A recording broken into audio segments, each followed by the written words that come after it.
Assalamualaikum warahmatullahi wabarakatuh dan selamat sejahtera.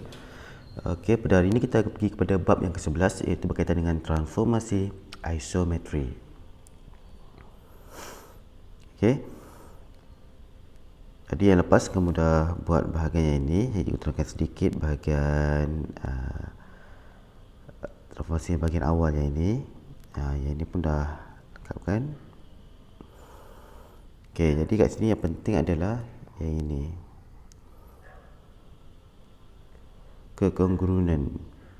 Okey, kongrunen yang ini kat sini adalah kongrunen itu adalah dua objek adalah kongruen jika kedua-duanya mempunyai bentuk dan saiz yang sama tanpa mengambil kira orientasi pergerakan dia. Okey. Maksudnya dekat sini kalau bentuk dia segitiga, gambar lagi satu pun bentuk segitiga contohnya. Okey. Saiz tu mesti sama, tak boleh dia kecil ataupun saiznya lebih besar. Kalau saiz kecil atau besar tak dinamakan sebagai kongruen. Kalau dia terbalik tak apa. Contoh macam ni, tapi contoh bentuk tiga-tiga saiz sama, tapi dia menghala ke tempat lain. Ni boleh terima. Contohnya sini adalah 2 cm dia punya ni, sini 3. Okey, sisinya yang sepadan masih sama. Dia punya unit panjang dan lebar dia, tetapi hanya kedudukan yang sama. Ini masih dianggap sebagai kongruen. Okey, jadi pada hari ini kita akan pergi kepada satu bahagian berkaitan dengan transformasi itu, iaitu dinamakan sebagai translasi. Okey, dinamakan sebagai translasi kat sini. Jadi definisinya adalah translasi merupakan pemindahan semua titik pada satu sata mengikut arah yang sama dan melalui jarak yang sama. Jadi maksudnya kalau dekat sini, kalau dekat bawah contoh 4 ni, dikenakan pasti Raja menunjukkan translasi. Yang mana translasi adalah, yang ini adalah translasi, yang ini adalah bukan. Kerana apa? Dia memindahkan satu bentuk ni mengikut arah yang sama dan melalui titik yang sama. Jadi benda ni hanya bergerak dalam bentuk yang sama. Dia boleh bergerak sini, boleh bergerak tempat lain. Okey. Contoh yang lain, contohnya macam ni.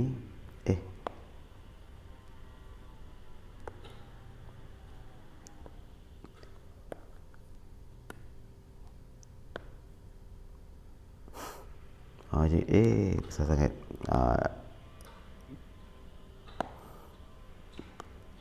Contohnya dia boleh bergerak ke mana-mana, tapi dengan syarat saiznya masih sama, ke depan ke belakang, ke belakang ke dan sebagainya. Dianggap sebagai translasi. Tetapi dia tidak boleh terbalik. Contohnya macam ni terbalik. Terbalik ni tak boleh. Ini tidak dianggap sebagai translasi. Lepas tu kita pergi kepada bahagian kedua pula, iaitu 11.22 perwakilan transformasi dalam bentuk vektor translasi. Okey. Jadi dekat sini katalah kita ada bentuknya diberikan macam ini. Ini ditulis sebagai suatu vektor. Okey, ini awalnya, yang ini dia pergi ke mana. Okey, sekarang dia ada bahagian ini dan bahagian ini. Yang ini adalah macam paksi lah. Sini paksi X, yang ini adalah paksi Y. Jadi bagaimana kita nak mengira dia? Kita tengok dekat satu. Kita tengok bahagian bawah dia. Yang ni.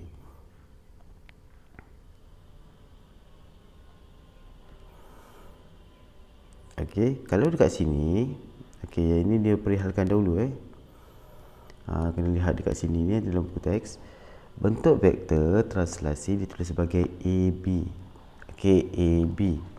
Okey, nanti kalau boleh tengok gambar kat bawah nanti ada AB dia. A mewakili pergerakan yang selari dengan paksi X, dan X bernilai posisi jika objek bergerak ke kanan dan bernilai negatif jika objek bergerak ke kiri. B mewakili pergerakan yang selari dengan paksi Y B bernilai positif jika objek bergerak ke kanan dan bernilai negatif jika objek bergerak ke bawah, ke kanan, ke atas dan ke bawah. Untuk B adalah atas ke bawah. Okey. Jadi selalunya akan ditulis bentuk macam ini. Okey, jadi cikgu bertuliskan contohnya ni yang diterangkan tadi. Katalah dia ada bentuk macam ini. Dia ada A, dia ada B. Yang atas ni dia tunjukkan dia sama dia gerak ke kanan atau gerak ke kiri. Yang B dia ke atas ataupun ke bawah. Kalau dia positif, dia akan gerak ke kanan. Kalau negatif, dia akan gerak ke kiri. Untuk B, kalau positif akan gerak ke atas, negatif akan gerak ke bawah macam ni. Jadi kita akan gunakan kaedah ini untuk menyelesaikan bahagian ini. Okey. Jadi kita akan pergi yang bahagian A dahulu, yang A ni. Yang A ini. Okey, dia cakap 2 ke kiri dan 3 ke bawah. Okey, daripada gambar yang ini, kalau kita lihat dekat sini dia akan gerak daripada P sini 2 ke kiri, dia akan gerak 1 2. Okey, ke kiri dan ke bawah sebanyak 3. Jadi gerak 1 2 3. Itu maksudnya dalam ayat yang ini. Dia gerakkan 1 2, lepas tu 1 2 3 begitu. Dan kita boleh tulis dalam bentuk vektor yang tadi. Okey, dia ada 3 tadi kan, gerak 3 dengan 2. Kerana dia gerak ke kiri 1 2, terbalik je buat ni, bukan 3 ni.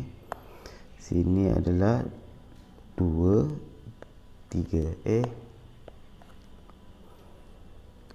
2 3. Okey, dia gerak 1 2 ke kiri kan. Maksudnya kita akan letak kat sini. Ayat ni. Dan dia tulis ke bawah kan. Cikgu akan tulis kat sini. Okey, 1 2 1 2 3. Cikgu tulis macam ni kerana dia gerak ke kiri sini, ke kiri dan ke bawah. Cikgu tulis macam itu sebagai dia punya bentuk vektor dia. Okey. Untuk yang B pula, dia cakap B bergerak 5 unit ke kanan. Jadi gerak 1 2 3 4 5. Lepas tu ke bawah 5 kali. 1 2 3 4 5. Jadi pergerakan AB dia 5. Gerak ke sini 5, gerak ke sini 5 kan. Okey, jadi kita boleh tulis sebagai vektor dia. Okey, gerak ke kanan tadi 5, gerak ke bawah 5. Tapi pastikan dia ada letak tolak dekat sini. Okey, kenapa? Kalau ke bawah kita tolak. Maksudnya 1 2 3. Walaupun nilai dia sama 5 unit, tapi menunjukkan dia mengarah ke bawah. Okey, yang C. Titik P bergerak 6 unit ke bawah. Dia gerak 1 2 3 4 5 6. Jadi A dia tak ada. Kita ada B je kat sini, iaitu tolak 6. Jadi atas tak ada pergerakan, kita tuliskan dia sebagai kosong kat situ. Untuk menunjukkan dia punya vektor dia. Begitu juga kalau yang D pula. Okey, yang D itu bergerak 3 unit ke kanan. Okey, jadi kita buat macam tadi, ke kanan. Jadi dia positif 3 unit, tapi untuk ke bawah dia tak ada. Jadi kita tuliskan dia sebagai kosong saja macam itu. Itu cara bagaimana kita nak tuliskan. Okey, jadi itu untuk titik. Kalau kita beri contoh yang ketujuh di dalam bentuk gambar. Okey, dalam bentuk gambar yang mana kalau kat sini dia tulis ada Q dengan ada Q, ada tanda kat atas tu kan. Okey, jadi maksudnya dekat sini ini adalah dia punya objek. Ini adalah objek. Yang ini adalah dia punya image. Image tu maksudnya adalah pergerakan terakhir objek tersebut. Maksudnya daripada sini dia akan gerak ke Q ke situ. Daripada sini dia akan gerak ke sini. Jadi untuk menyelesaikan bahagian ini yang bentuk gambar yang ni, dekat setiap bahagian ni dia ada penjuru kan. Okay, ada penjuru kan. Jadi pilih salah satu penjuru dalam untuk gambar yang tersebut. yang sepadan. Contohnya dalam yang ini dia pilih penjuru yang ini. Dia pilih penjuru warna yang sama Dia pilih penjuru yang ini, jadi kena pasti penjuru sama mana yang sama. Penjuru sama adalah yang ini sama. Jadi caranya adalah kita cari gerakkan dia. Kita akan buat yang AB dahulu, A dahulu. Yang A sama ada dia ke kiri ataupun ke kanan. Kalau itu kita akan gerakkan ke kiri. Okay, kita nak arah pergi sini kan. So nak pergi kanan makin jauh. So paling dekat kita akan pergi ke kiri. So gerakkan 1, 2, 3 ke sini. Dan pastikan dia selari dengan yang atas tu. Kira apa? 1, 2, 3. Jadi A nya adalah 3. Kerana dia ke kiri, pastikan letak tolak kat depan dia. Lepas itu dah dapat bahagian tadi, kita kira 1, 2, 3. Sekarang kita naik atas pula. 1, 2, 3, 4. So tulis sini 4. Tapi yang ini dalam bentuk positif kerana ke atas adalah positif. Okey, untuk B ni sama ada dia naik atas ataupun naik bawah kan. Kalau bawah negatif, kalau ke atas adalah positif. Kalau yang untuk A tadi, ke kanan positif, ke kiri adalah negatif. Okey. Jadi yang ini sama, kita pilih. Okey, katalah kalau yang atas ini dipilih titik atas kalau yang ini, tapi cikgu nak pilih yang lain. Adakah jawapan dia adalah sama atau tidak? Katalah cikgu nak ambil yang ini. Ini adalah sepadan dengan yang ini. Jadi cikgu akan kira.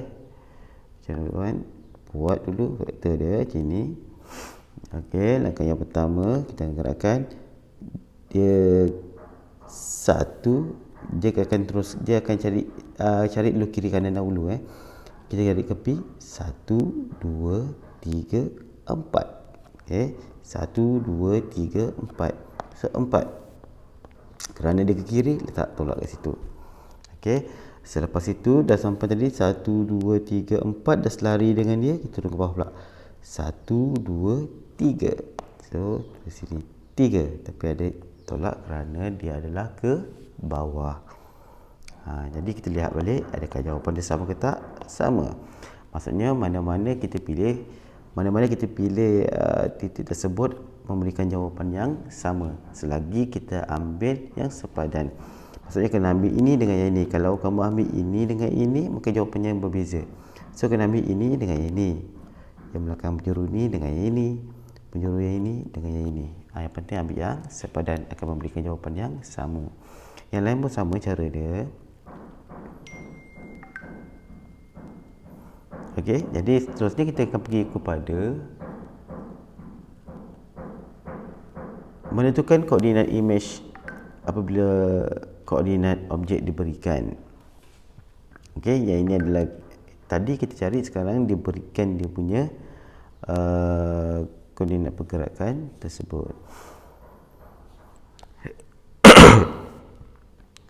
Tentukan koordinat bagi image 31 di bawah translasi negatif 52. Okey, negatif 52. Okey, jadi bagaimana kita nak buat? Jadi sebenarnya ada dua kaedah macam ini. Okey, dua kaedah, atau bila lebih mudah kita pergi kepada kaedah yang kedua yang ini. Okey, jadi langkah yang pertama, koordinat yang ini kita tulis dulu dalam bentuk vektor. Okey, tadi ini kan yang kita tulis sini 3 untuk x dia, y dia 1. So kena tambahkan dengan yang ini. Ini adalah translasi dia. Okey, ini adalah translasinya, jadi masuk ke sini. Negatif 5, sini 2. Okey, jadi selesaikan. Okey. Yang ini selesaikan dengan yang atas, yang bawah ni selesaikan dengan yang ini. Kita tekan kalkulator. 3 tambah tolak 5. Okey, 3 tambah tolak 5, kalau gunakan kalkulator kamu akan dapat dekat atas ni cikgu tuliskan negatif 2. Yang bawah pula 1 tambah 2 dapat apa? 3 kat situ. Jadi ini maksudnya kita dapat sini, ini adalah image dia, iaitu negatif 2, 3 dekat situ. Okey, apa maksudnya negatif 2, 3 ni? Image-nya. Kalau kita lihat dekat sini gambar dia, yang ni negatif 2, dia punya x dia, y dia adalah 3. Dia terus gerakkan. Ini apa? Ini adalah tadi vektor yang translasi tadi kan. Negatif 5 maksud dia gerakkan 1, 2, 3, 4, 5. Lepas tu 1, 2. Tu maksudnya yang ini. Jadi maksudnya kita tak perlu nak lukiskan. Kalau dia berikan ni tanpa lukis, kita boleh selesaikan, dapatkan dia punya image dia gunakan kaedah tu. Okey. Okey. Jadi itu sajalah pada hari ini. Yang ini guna rumus Yang ini gunakan rumus. Jadi selesaikan saja latihan 11.2 yang telah cikgu tandakan tu. Okey, itu saja pada hari ini.